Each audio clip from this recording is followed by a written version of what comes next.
Pemirsa, Gunung Agung di Kabupaten Karangasem, Bali, Kamis dini hari kembali erupsi dengan ketinggian abu vulkanik mencapai 2.000 meter. Akibat erupsi, 2 desa di wilayah barat Gunung Agung terpapar abu vulkanik. Dari hasil pemantauan PVMBG di pos Rendang Karangasem, Bali, Gunung Agung mengeluarkan lava pija. Lontaran lava dengan jarak 2 km itu tidak berbahaya bagi warga setempat. PVMBG hingga kini terus memantau perkembangan Gunung Agung yang masih berstatus siaga level 3.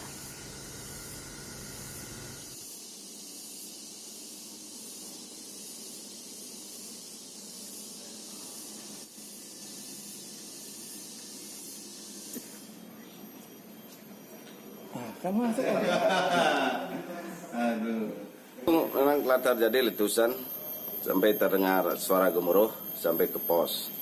Memang letusannya agak besar.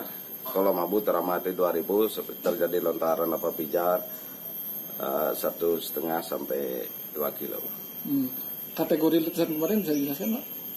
Kategori letusannya itu mawati eksplosif, artinya bertekanan